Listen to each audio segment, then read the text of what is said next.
प्यारे दोस्तों, ये कहानी एक मेहनती मीनू चिड़िया की है। मीनू चिड़िया का एक फलों का बाग था। मीनू चिड़िया सारा दिन अपने फलों के बाग में काम करती थी। काफी ज्यादा मेहनत से फल उगाने के बाद मीनू चिड़िया उन सभी फलों को बाजार में बेच देती थी। अरे वाह, आज मेरे बाग के फल पहली बार बाजार में बिक गए हैं और मुझे मुनाफा भी अच्छा हुआ है। अब मुझे लगता है कि मुझे मेरी मेहनत का फल मिल रहा है। मैं ऐसे ही सारी जिंदगी मेहनत करके कमाती रहूंगी और मैं धीरे धीरे अपने इस बाग को और भी ज्यादा बड़ा करती रहूंगी। फिर मैं अपने बाग में जो गरीब पक्षी हैं उनको काम पर रख लूंगी ताकि उनको भी कोई काम मिल जाए। ऐसा ही सोचकर मीनू चिड़िया रोज अपने बाग में मेहनत किया करती थी और मेहनत से अपने बाग में फल उगाया करती थी। मीनू चिड़िया बाग के सारे दरख्तों पर अच्छे से पानी डाला करती थी और उन सबका अच्छे से ध्यान रखती थी। अब इस साल भी मीनू चिड़िया ने अपने बाग में काफी ज्यादा फल उगा लिए थे। बस अब उन फलों को बाजार में बेचने का वक्त भी आ गया था। उस जंगल में कालू कौवा फलों का एक बहुत ज्यादा बड़ा व्यापार करता था, लेकिन वे कालू कौवा बहुत ही ज्यादा बेईमान था। वे मीनू चिड़िया से सारे के सारे फल कम दामों में खरीद कर बाजार में उन्हें महंगे दामों बेचा करता था। जब तक मीनू चिड़िया को इस बात का पता नहीं था, तब तक तो मीनू चिड़िया उस कालू कौवे को ही अपने फल बेचा करती थी। एक दिन बाग में मीनू चिड़िया के पास एक कबूतर आता है और वे उससे कहने लगता है, अरे मीनू चिड़िया, तुम अपने ये फल कालू कौवे को नहीं बेचा करो। वे कालू कौवा बहुत ही ज्यादा बेईमान है। वे कालू कौवा तुमसे सस्ते दामों में सारे फल खरीद देता है और हम छोटे व्यापारियों को महंगे दामों में फल बेचता है। वो मेरा जंगल में एक छोटा सा फलों का ठेला है।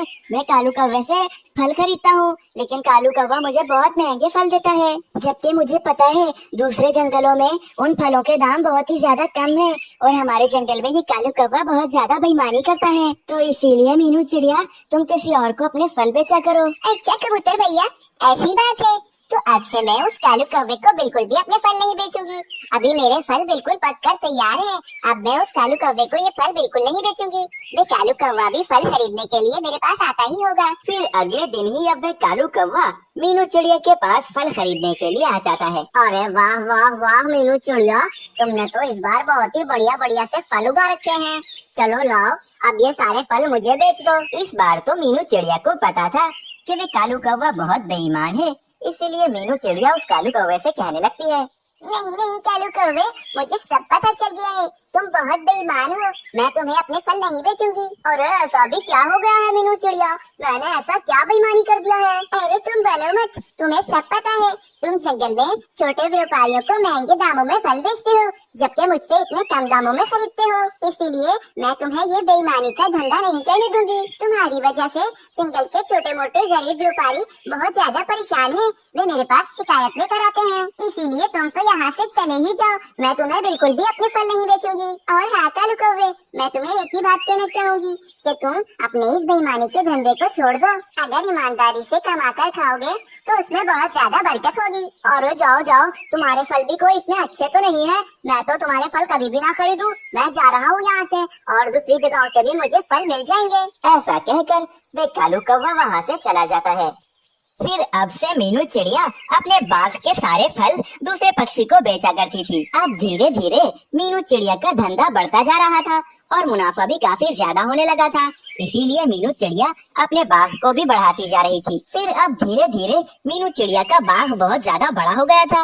इसीलिए मीनू चिड़िया अपने बाग में अकेले काम नहीं कर पाती थी। एडी, ये मेरा बाग तो धीरे धीरे कितना बड़ा हो गया है।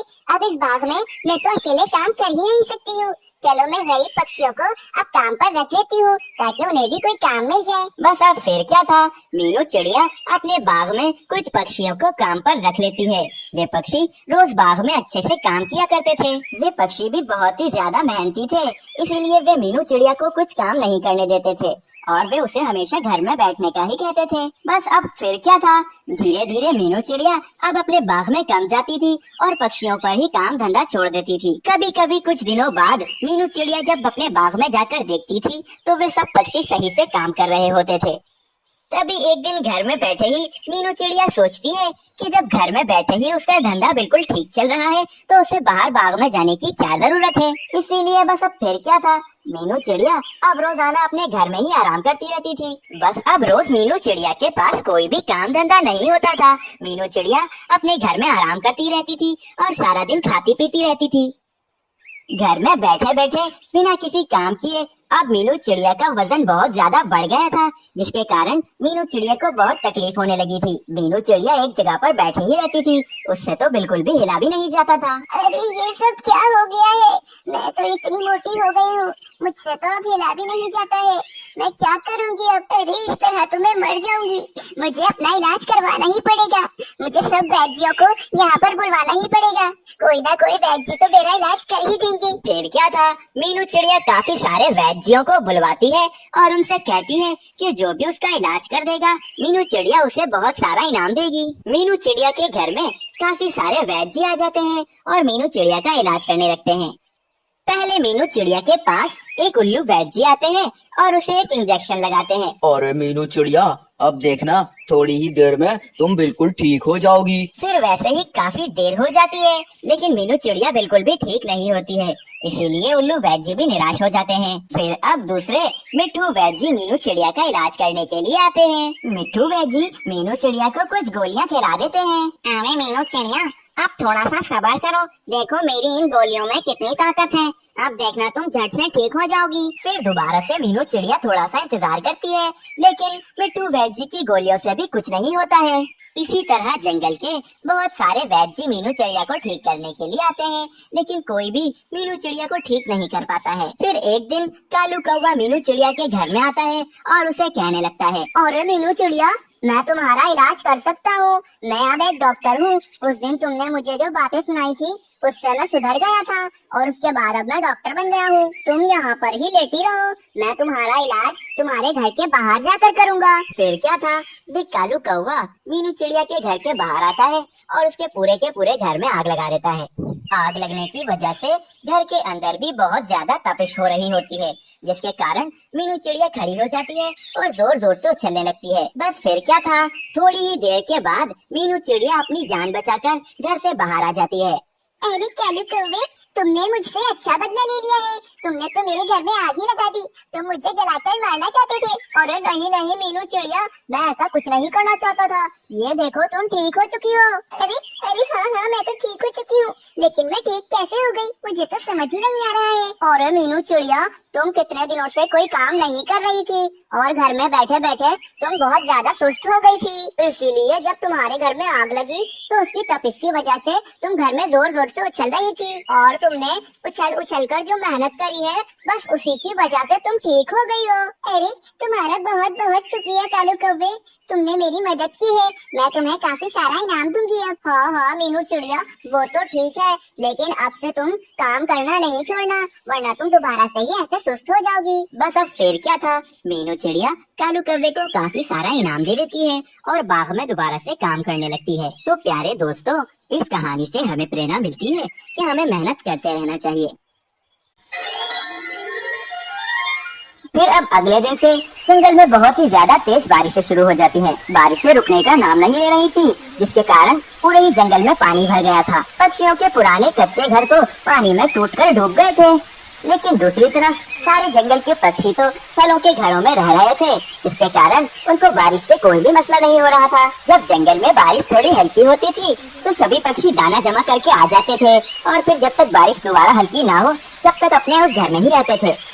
बस इसी तरह जंगल की हालत और बुरी होती जा रही थी और जंगल में पानी भी भरता जा रहा था। कुछ दिन हो जाते हैं लेकिन वह बारिश नहीं रुकती है, जिसके कारण जंगल की सारी फसलें भी खराब हो जाती हैं और जंगल में बहुत कम ही जगहों पर बस दाना होता है। जंगल के मेहनती पक्षी तो दूर दूर से भी अपने लिए दाना जमा करके ले आते थे, लेकिन वही कालू कौवा थोड़ा सा आलसी था। वह बिल्कुल भी दूर जाकर दाना जमा करने के लिए बिल्कुल तैयार न था। इसीलिए वह कालू कौवा रोजाना अपने फल के घर में से थोड़ा थोड़ा खाता रहता था। बस ऐसे ही थोड़ा थोड़ा करके वे कालू कौवा अपने फल के दरख्त को पूरा ही खा जाता है। अब घर न होने की वजह से वे कालू कौवा बारिश में भीग रहा होता है। दूसरी तरफ दिन ब दिन बारिश न रुकने की वजह से जंगल में और पानी बढ़ता जा रहा था। पक्षियों के घर भी पानी में डूबने ही वाले थे। एक तरफ वे कालू कौवा अपना घर न होने की वजह से थोड़ा सा दुखी भी था, लेकिन दूसरी तरफ वे कालू कौवा खुश भी हो रहा था, क्योंकि अब जंगल में पानी बढ़ने की वजह से सभी पक्षियों के घर भी पानी में डूबने वाले थे। सभी पक्षी बहुत ही ज्यादा चिंतित थे कि अगर पानी में उनके घर डूब गए तो वे सब पक्षी आखिर कहाँ पर रहेंगे। अरे बाप रे बाप, देखो तो जरा, दिन ब दिन ये पानी तो ऊपर आता ही जा रहा है। ये बारिश रुक ही नहीं रही है। अब पता नहीं हमारा क्या होगा। हाँ पक्षियों, अगर आज रात बारिश ना रुकी तो कल तक तो हमारे घर भी पानी में डूब जाएंगे। हाँ हाँ मीनू चिड़िया, तुम ठीक कह रही हो, लेकिन इतनी तेज बारिश में हम कुछ कर भी नहीं सकते हैं अब। और कुछ ना कुछ तो करना ही पड़ेगा। ऐसे ही हम लोग हाथ पे हाथ रखकर नहीं बैठ सकते हैं। मुझसे पूछो, मैं कितने दिनों से बारिश में ही बैठा हूँ। जब तुम लोग भी बारिश में बैठोगे तो तुम्हें पता लगेगा। इसलिए मैं अभी बता रहा हूँ, कुछ ना कुछ पहले से ही सोच लो। मुझे नहीं लगता कि ये बारिश रुकने वाली है। बारिश खत्म होने का इंतजार करने के अलावा चाहकर भी वे पक्षी कुछ भी नहीं कर सकते थे, इसीलिए मजबूरन आज भी वे सारे पक्षी जंगल में बस बारिश खत्म होने का ही इंतजार करते हैं। बस फिर पूरी रात बारिश नहीं रुकती है और अगले दिन तो उन सब पक्षियों के घर भी पानी में बह जाते हैं। अब पानी के साथ साथ वे सारे पक्षी भी पानी के अंदर ही बह रहे होते हैं। अरे ये सब क्या हो रहा है? हम सब पानी में बह रहे हैं। इस तरह पानी में बहते बहते तो हम डूब जाएंगे। हाँ हाँ, मुझे तो बहुत डर लग रहा है। मुझे तैरना भी नहीं आता है, मैं पानी में डूब जाऊंगा। अरे हम सब पक्षी हैं, हमें सिर्फ उड़ना आता है, तैरना हम में से किसी को भी नहीं आता है। हाँ हाँ मीनू चिड़िया, तुम ठीक कह रही हो, तैरना हम सब पक्षियों को नहीं आता है, लेकिन उड़ना तो आता है ना हम सब पक्षियों को। चलो हम सब पक्षी उड़ने की कोशिश करते हैं। फिर वे सब पक्षी पानी के अंदर ही बहुत ज्यादा उड़ने की कोशिशें करते हैं। काफी मेहनत के बाद आखिरकार वे पक्षी पानी से बाहर आ जाते हैं और उड़ने लगते हैं। अरे वाह, शुक्र है हम पानी से बाहर आ गए हैं। अब हम इस पानी के अंदर नहीं डूबेंगे। लेकिन मुझे तो अभी भी समझ नहीं आ रहा है, आखिर हम लोग कितनी देर तक उड़ते रहेंगे? आगे कहीं पर भी बैठने की जगह नहीं है। अगर हम ऐसे ही यहाँ पर उड़ते रहे तो एक जगह उड़ते उड़ते हम आखिरकार फिर से पानी में डूब जाएंगे। हाँ हाँ कालू कौवे भैया, आप ठीक कह रहे हो। इससे अच्छा हम सब पक्षी उड़ते हुए आगे तक जाते हैं, शायद कोई चीज मिल जाए हमें, इस पे हम बैठ सके। हाँ हाँ मीनू चिड़िया, तुम ठीक कह रही हो। चलो पक्षियों, हम सब आगे चलकर ढूंढते हैं। फिर वे सब पक्षी उस तेज बारिश में उड़ते हुए किसी चीज को ढूंढ रहे होते हैं, जिस चीज पर वे लोग आराम से बैठ सकें। काफी ज्यादा ढूंढने के बाद आखिरकार उन पक्षियों को एक केले का दरख्त दिखता है। वे लोग झट से उस केले के दरख्त पर जाकर बैठ जाते हैं। अरे शुक्र है, हमें ये केले का दरख्त मिल गया है। ये केले का दरख्त थोड़ा ऊंचा भी है और इस पर पानी भी नहीं आ रहा है। हाँ हाँ, लेकिन हमें ज्यादा खुश होने की जरूरत नहीं है, क्योंकि कुछ ही देर में ये दरख्त भी पानी में डूब जाएगा। इसीलिए जब तक हम यहाँ पर बैठे हैं हमें कोई न कोई उपाय ढूंढना पड़ेगा। तभी अचानक कालू कौवे की नजर उस दरख्त पर लगे बड़े बड़े केलों पर पड़ती है। अरे मीनू चिड़िया, उपाय ढूंढना नहीं पड़ेगा, बल्कि एक उपाय मिल गया है मुझे। ये देखो, इस दरख्त पर कितने बड़े बड़े केले लगे हुए हैं। हम इन केलों को तोड़कर इन्हें अपनी कश्तियाँ बना लेते हैं और आगे तक चले जाते हैं। अरे वाह वाह कालू कौवे, तुम्हारा दिमाग तो बहुत ही तेज है। हम ऐसा कर सकते हैं। चलो हम इन केलों को तोड़कर आगे अपना सफर शुरू करते हैं। हम इन केलों पर बैठकर पहले गंदम ढूंढेंगे। हम बहुत सारा गंदम ढूंढकर फिर जंगल के जखीरे की तरफ चले जाएंगे। वहाँ पर बारिश नहीं हो रही होगी। फिर वे सब पक्षी वैसा ही करते हैं। वे पक्षी एक एक केला तोड़कर उस पर बैठ जाते हैं। बस फिर क्या था, वे सब पक्षी केलों की सवारी करते हुए आगे बढ़ रहे होते हैं। फिर काफी देर तक ढूंढने के बाद अब आखिरकार उन पक्षियों को गंदम मिल जाता है। अब वे पक्षी गंदम लेके दोबारा से आगे बढ़ने लगते हैं। बहुत ही ज्यादा देर तक उस पानी पर तैरते हुए वे लोग आखिरकार जंगल के जखीरे तक पहुंच जाते हैं। जखीरा बिल्कुल सूखा पड़ा था, वहाँ पर बारिश भी नहीं हो रही थी और दूर दूर तक पानी का भी नामो निशान नहीं था। इसीलिए वे पक्षी वहाँ पर रहने लगते हैं। वे पक्षी जितना दाना जमा करके ले आए थे, कुछ दिनों तक वे पक्षी उस दाने से ही अपना गुजारा करते हैं। और फिर जब कुछ दिनों के बाद जंगल में बारिश रुक जाती है और फिर से सब कुछ ठीक ठाक हो जाता है, तब वे पक्षी दोबारा से जंगल में आ जाते हैं। तो प्यारे दोस्तों, इस कहानी से हमें प्रेरणा मिलती है कि मेहनत का फल हमेशा मीठा होता है। अरे दोस्तों, ये कहानी एक शीशापुर नामक जंगल की है। जिस जंगल में सूखा पड़ा हुआ था, वहाँ पर पीने का पानी बिल्कुल भी नहीं बचा था। सारी चट्टानें और नदियाँ सूख चुकी थीं। इसीलिए सभी पक्षी इस पानी की समस्या को लेकर बहुत ज्यादा चिंतित थे। जंगल में सभी पक्षियों को पानी पीने के लिए बहुत ज्यादा दिक्कत का सामना करना पड़ता था। उसी जंगल में एक लकड़ी के घर के अंदर मीनू चिड़िया भी रहती थी। मीनू चिड़िया भी उस पानी की समस्या को लेकर बहुत ही ज्यादा परेशान थी। गर्मी की वजह से पूरे ही जंगल में सूखा पड़ गया है। ये तो बहुत ज्यादा मसला हो गया ही हम सब पक्षियों के लिए। हम सब बड़े पक्षी तो फिर भी इस पानी के बगैर थोड़ा गुजारा कर सकते हैं, लेकिन पक्षियों के छोटे बच्चे जब उनको प्यास लगेगी तो उनका क्या होगा? ये पानी तो बहुत ज्यादा जरूरी है हम सब पक्षियों के लिए। तभी अचानक मीनू चिड़िया के घर के बाहर से उसे कोई आवाज देता है, तो मीनू चिड़िया अपने घर के बाहर आकर बैठ जाती। मीनू चिड़िया के घर के बाहर एक प्यासा कबूतर बैठा होता है। मीनू चिड़िया, मुझे बहुत ज्यादा प्यास लग रही है। अगर मुझे पानी नहीं मिला तो मैं तो मर जाऊंगा। क्या तुम मुझे पानी दोगी? मैंने पूरे ही जंगल में बहुत सारे पक्षियों से पानी मांगा, लेकिन किसी भी पक्षी ने मुझे पानी नहीं दिया है। मीनू चिड़िया, मेरी मदद करो, मुझे पानी दे दो। मीनू चिड़िया के पास तो थोड़ा सा ही पानी था जो कि उसे खुद पीना था, लेकिन वे अपनी जान की परवाह किए बगैर उस कबूतर को वे पानी पीने के लिए दे देती है। फिर वे कबूतर झट से वे सारा का सारा पानी पी जाता है। अरे मीनू चिड़िया, तुम्हारा बहुत बहुत धन्यवाद, तुमने मेरे को पानी दिया। अब जाकर मेरी प्यास बुझी है, अब मेरी जान में जान आई। अब मीनू चिड़िया के पास पीने को बिल्कुल भी पानी नहीं था, इसीलिए मीनू चिड़िया रात में प्यासी ही सो जाती है। आधी रात होने पर मीनू चिड़िया एक ख्वाब देखती है।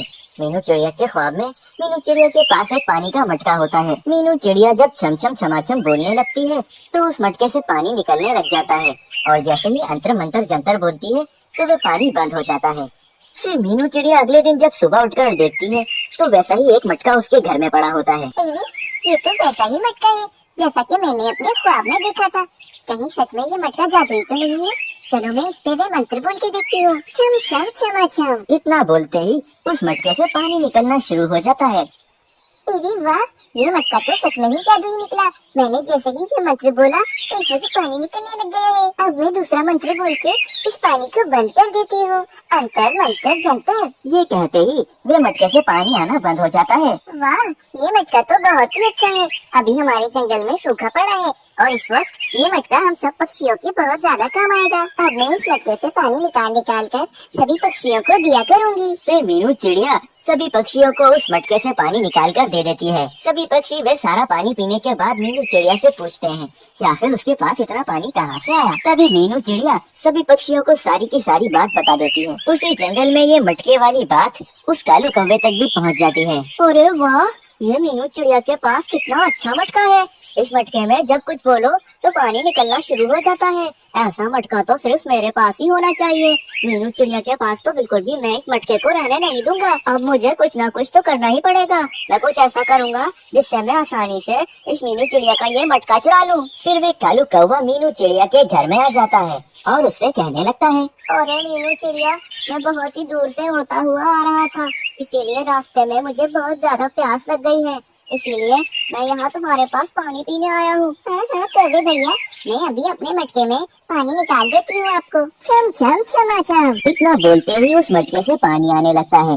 कालू कौवा वो सारा माजरा देख लेता है। अब कालू कौवा पानी पीकर वापस से अपने घर में आ जाता है। अरे वाह, अब तो मुझे ये भी पता चल गया है कि उस मटके से पानी कैसे निकलता है। मीनू चिड़िया एक मंत्र बोलती है, छम छम छमाछम। इतना बोलते ही उस मटके से पानी निकलना शुरू हो जाता है। अब तो मैं वह मटका जरूर चुराऊंगा। जब सब पक्षी मुझसे पानी मांगने आएंगे तो बदले में मैं उनसे खिदमत करवाऊंगा। जो ज्यादा मेरी खिदमत करेगा उसे ही मैं पानी दूंगा। फिर कालू कौवा अब दोबारा मीनू चिड़िया के पास जाता है और उससे कहने लगता है, अरे मीनू चिड़िया, मैं जरा आगे उड़ता हुआ जा रहा था तो मैंने रास्ते में देखा कि बुलबुल के बच्चे बहुत रो रहे थे। उन्हें बहुत ज्यादा प्यास लग रही है। तुम जाओ और उन्हें पानी पिला कर आ जाओ। लेकिन कालू कौवे भैया, अगर बुलबुल के बच्चों को प्यास लग रही है तो बुलबुल पानी मांगने क्यों नहीं आए मेरे पास? अरे मीनू चिड़िया, बुलबुल के घोंसले में बुलबुल नहीं थी, बस उसके बच्चे अकेले रो रहे थे, इसीलिए तुम जाओ और उन्हें पानी पिलाकर आ जाओ। तो फिर कालू कौवे भैया, आप बाहर जा ही रहे हैं तो मैं आपको अभी पानी दे देती हूँ। आप ये पानी उन बुलबुल के बच्चों को पिला दीजिए। और ये नहीं नहीं मीनू चिड़िया, मैं तो दूसरी तरफ जा रहा हूँ, मैं उस तरफ नहीं जा रहा हूँ, तुम ही जाओ और पानी पिलाकर आ जाओ। इतना कहकर कालू कौवा मीनू चिड़िया के घर के बाहर छुप जाता है। फिर मीनू चिड़िया पानी लेकर बुलबुल के बच्चों के पास आती है। दूसरी तरफ से वे कालू कौवा उस मटके को चुराकर अपने घर में ले आता है। अरे बुलबुल बहन जी, आप तो यहाँ पर ही हैं और उस कालू कौवे ने तो मुझे कहा था कि आपके बच्चों को प्यास लग रही है और आप भी अपने घोंसले में नहीं है, इसीलिए मैं आपको ये पानी देने आई हूँ। ये लीजिए, आप अपने बच्चों को ये पानी पिला दीजिए। नहीं, मेरे पास तो पहले ही बहुत सारा पानी है, मुझे पानी की जरूरत नहीं है मीनू चिड़िया। ये सुनकर मीनू चिड़िया बहुत ज्यादा चिंतित हो जाती है कि आखिर कालू कौवे ने उससे झूठ क्यों कहा। फिर मीनू चिड़िया अपने घर में आकर देखती है तो वे मटका गायब होता है। मीनू चिड़िया समझ जाती है कि ये सारी कालू कौवे की कारस्तानी है। फिर मीनू चिड़िया सभी पक्षियों को जमा करती है और उन सब पक्षियों को ये सारी की सारी बात बता देती है। अरे ये कालू कौवे ने तो बहुत ही गलत किया है, उसे तुम जब भी पानी मांगने आता था वो तब देती तो थी, लेकिन फिर भी वे ऐसी हरकत करता है। चलो हम उसके पास जाते हैं और वे मटका वापस ले आते हैं। दूसरी तरफ वे कालू कौवा मटका लेकर चील के पास आ गया था। अरे चील बहन जी, ये देखिए, ये वही मटका है जिससे पानी बाहर आता है। अब सभी पक्षी मेरे पास जरूर आएंगे वे मटका मांगने के लिए। वे इतने सारे पक्षी हैं, वे मुझे डरा धमका कर मुझसे ये मटका ले लेंगे, लेकिन अगर आप मेरा साथ देंगी तो वे जरूर मेरे से डरेंगे। हम उन पक्षियों को इस मटके से पानी तभी देंगे जब वे हमारी खिदमत करेंगे। अच्छा ठीक है कालू कौवे, अभी तुम घर जाओ, मैं तुम्हारी मदद जरूर करूँगी। फिर जब कालू कौवा अपने घर में होता है तो सभी पक्षी भी उसके घर में आ जाते हैं। अरे कालू कौवे, तुम तो बहुत ही ज्यादा चालाक निकले। तुमने जब भी मीनू चिड़िया से पानी मांगा है, मीनू चिड़िया ने तब तब तुम्हें पानी दिया है, लेकिन फिर भी तुमने ऐसी हरकत क्यों करी? तुमने वे मटका क्यों चुराया है? चलो लाओ, अब जल्दी से मैं मटका दे दो वापस। तभी वे चील भी वहाँ पर आ जाती है और उन सब पक्षियों से कहती है, वे मटका उस कालू कौवे के पास नहीं है, वे मटका मेरे पास है। अगर अब तुम सब पक्षियों को पानी चाहिए होगा तो तुम सब पक्षियों को हमारी खिदमत करनी होगी। जो पक्षी हमारी ज्यादा खिदमत करेगा हम उसे ही पानी देंगे। फिर सब पक्षी चील से डरकर वापस अपने घर में चले जाते हैं। चलो कालू कौवे, जरा इस मटके से पानी तो निकालो, अब थोड़ी प्यास लग रही है। फिर कालू कौवा उस मंत्र को बोलने लगता है। चम चम चमाचम। देखते ही देखते उस मटके से पानी निकलने लग जाता है। वे दोनों उस मटके का पानी पीते हैं, लेकिन अब कालू कौवे को उस मटके को पानी रोकने का तो पता ही नहीं था, इसीलिए उसके पूरे घर में पानी भरने लग जाता है। पूरे घर में पानी भर जाने की वजह से उस कालू कौवे और उस चील की वहीं पर ही मृत्यु हो जाती है। सुबह होने पर जब सभी पक्षी कालू कौवे के घर के पास जाकर देखते हैं तो वहाँ पर पानी पानी भरा होता है। अरे मीनू चिड़िया, लगता है इस कालू कौवे को उस मटके के पानी बंद करने का नहीं पता था, इसीलिए देखो इस पानी में ये मर चुका है। मीनू चिड़िया, अब एक काम करो, तुम मंत्र बोल के वे पानी बंद कर दो, वरना हमारा तो इस तरह जंगल भी डूब जाएगा। फिर मीनू चिड़िया वे मंत्र बोलकर पानी रोक देती है और मटका वापस अपने घर में ले जाती है। दोस्तों, इस कहानी से हमें प्रेरणा मिलती है कि अगर हम किसी के साथ गलत करते हैं तो उसका अंजाम हमें खुद ही भुगतना पड़ता है।